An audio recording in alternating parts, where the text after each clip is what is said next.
Goeiemôre en vandag is ons by Handelinge hoofstuk 11. Kom ons maak net die oë 'n oomblik toe en dan kan ons bid en ons sê, Here Jesus, U het deur Petrus gewerk. U het hom gebruik om die deur vir die nasies oop te maak. En vandag vra ons as U kinders, help ons om nie te kritiseer wie en wat U geseën het nie, Here. Gee ons die moed en gee ons die wilskrag om te bly by wat U doen. Al verstaan ons dit nie altyd of onmiddellik nie. Heilige Gees, openbaar nou U woord aan ons en maak dit vir ons oop. Asseblief. Amen. En dan het ons nou 'n kort inleiding. Handelinge 10 het geëindig met 'n skok eintlik. Ja, met 'n skok. Heidene ontvang in die Heilige Gees. En dit is hier waar die evangelie begin draai. Want Handelinge 11 begin met kritiek. Hulle het vir ou Petrus gesê, jy het ingegaan by onbesnedenis. En Handelinge 11, dit is die hoofstuk in die Bybel wat die mure afbreek. Tot hier het die evangelie hoofsaaklik onder die Jode beweeg. Maar nou skuif God self die grense uit. Petrus moet verduidelik hoekom hy by heidene geëet het. En sy antwoord is eenvoudig. God het nie onderskeid gemaak nie. Petrus verduidelik nou sy visioen en hoe God geen onderskeid het tussen heidene en Jode maak nie. Intussen vertel Lukas hoe die verstrooides so ver as Antiochië preek. Hulle is in die wêreld in verstrooi en dit is hoe die woord, die evangelie versprei word. En dit raak besig en Barnabas gaan haal vir Saulus. En daar in Antiochië word die eerste disippels vir die eerste keer Christene genoem. Die mure val en die evangelie versprei. So kom ons lees nou hoofstuk 11. Hoofstuk 11 vers 1 en hierdie hoofstuk begin met Petrus moet antwoord gee. Petrus verantwoord hom voor die gemeente waarom hy Kornelius gedoop het. Hoofstuk 11 vers 1. En die apostels en die broeders wat in Judea was, het gehoor dat die heidene ook die woord van God aangeneem het. En toe Petrus opgaan na Jerusalem, het die wat uit die besnydenis was, met hom getwis en gesê, by onbesnede manne het jy in die huis gegaan en saam met hulle geëet. En Petrus het begin en vir hulle die loop van die saak uiteengesit en gesê, ek was in die stad Joppe, in die gebed, en 'n verrukking van sinne het ek 'n gesig gesien. 'n voorwerp het uit die hemel neergedaal soos 'n groot laken, wat aan die vier hoeke uit die hemel neergelaat word. En dit het tot by my gekom. Vers 6. En toe ek die oë daarop hou en dit waarneem, sien ek die viervoetige diere van die aarde en die wilde en die kruipende diere en die voëls van die hemel. En ek hoor 'n stem vir my sê, staan op Petrus, slag en eet. Maar ek antwoord, nooit nie, Here, want niks onheiligs of onreins het ooit in my mond ingegaan nie. En die stem het die tweede keer my uit die hemel geantwoord, wat God rein gemaak het, mag jy nie onheilig ag nie. En dit het 3 maal gebeur, en alles is weer opgetrek in die hemel. Vers 11. En dadelik staan daar 3 manne voor die huis waar ek in was, wat van Caesarea na my gestuur was. En die Gees het vir my gesê dat ek saam met hulle moes gaan sonder om te twyfel. En saam met my het ook hierdie 6 broeders gegaan. En ons het in die huis van die man ingegaan. En hy het ons vertel hoe hy die engel in sy huis gesien staan en vir hom gesê het, stuur manne na Joppe en laat vir Simon haal, wat ook Petrus genoem word.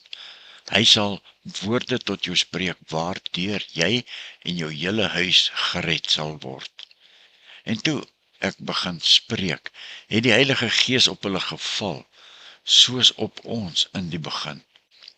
En ek het die woord van die Here onthou, hoe hy gesê het, Johannes het met water gedoop, maar julle sal met die Heilige Gees gedoop word.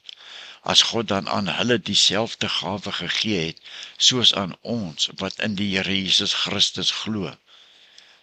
Wie was ek dan, dat ek God kon verhinder? En toe hulle dit hoor, het hulle geswyg. En hulle het God verheerlik en gesê, so het God dan ook aan die heidene die bekering tot die lewe geskenk. En nou gaan ons kyk hier na die evangelie word in Antiochië ook verkondig. Vers 19.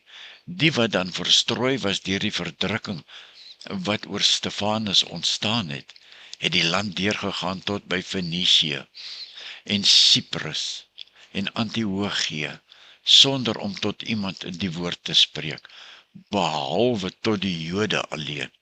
En daar was sommige van hulle, Cypriese en Sireniese manne, wat in Antiochië gekom het, met die Grieksprekende Jode gepraat, en die evangelie van die Here Jesus verkondig het. En die hand van die Here was met hulle, en 'n groot getal het gelowig geword, en hulle tot die Here bekeer.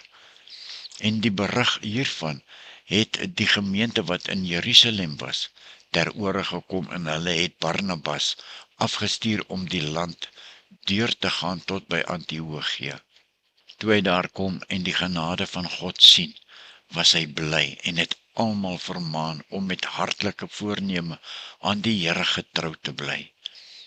Want hy was 'n goeie man en vol van die Heilige Gees en geloof, en 'n aansienlike skare is aan die Here toegebring. Toe vertrek Barnabas na Tarsus om Saulus te soek, en toe hy hom kry, het hy hom na Antiochië gebring, en hulle het 'n hele jaar lank in die gemeente saam vergader, en aan 'n aansienlike skare onderwys gegee. En die disippels is in Antiochië vir die eerste keer Christene genoem. En in die dae het daar profete van Jerusalem na Antiochië afgekom. En een van hulle, met die naam van Agabus, het opgestaan en deur die Heilige Gees te kenne gegee dat daar 'n groot hongersnood oor die hele wêreld sou kom, wat ook gekom het onder keiser Claudius. En die disippels het besluit dat iedereen van hulle na sy vermoë iets sou stuur tot versorging van die broeders wat in Judea gewoon. En dit het hulle ook gedoen, en dit deur Barnabas en Saulus aan die ouderlinge gestuur. Tot sover vandag. Môre lees ons hoofstuk 12. Kom ons rig die oë net na binne op dit wat ons nou gelees het. 3 punte. Nommer 1. Kritiseer ek wat God doen, omdat dit nie in my boks of my persoonlikheid of my eie ego pas nie. Kritiseer ek wat God doen. Nommer 2. Is ek 'n Barnabas?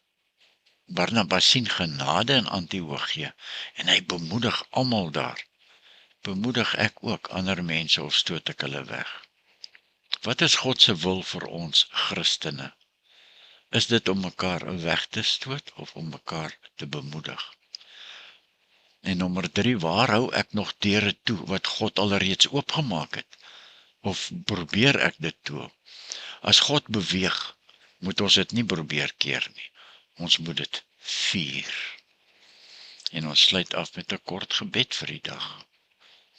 Laat hierdie gebed dan saam met almal in hulle harte wandel, waar hulle ook al loop. Vader, dankie dat U geen aannemer van die persoon is nie. Dankie vir Petrus wat gehoorsaam was, Here. Vir Barnabas wat bemoedig het. En vir elke Christen wat geleer het om te deel en te vergewe en mededeelsaam te wees. Here, help ons om te vier wat U doen. En dit nie in ons eie selfgesentreerdheid te probeer keer nie. Ons kan nie, Here. En ons bid dit in Jesus se naam. Word verheerlik, onsse God en Vader. Amen.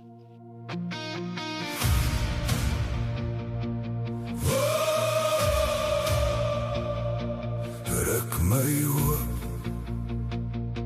skroop my uit, maak my heel my net. Heer, my gedagtes is lang, woorde woes, my hart wat nie wil bedaar nie. Skree my lyf sonder woorde, golwe deur leë gedagtes, wentel die son en maan in 'n leie baan. Ongenooide drome het die nag betrek, waar my bed 'n tronksel word. Ruk my oop en maak my heel, was die seerheid wat ek voel. Maak my nuut, maak my vry, Heer kom leef, weer hier in my. Ruk my oop, skrob my skoon, van elke nacht, wat my kom woon, want ek kan nie meer so staan, met 'n hart wat bly aangaan. Ruk my oop, skrob my uit, maak my heel, maak my nuut. Heer, my gedagtes is lam, woorde woes, my hart wat nie wil bedaar nie. Soek my oor die horizon, wens my lyf na slaap, lê ek in woestyn sand verdroog, drink ek uit 'n waterlose put. Waar is die mat onder my? Waar staan ek nog vas? Ruk my oop en maak my heel, was die seerheid wat ek voel. Maak my nuut, maak my vry, Heer kom leef, weer hier in my.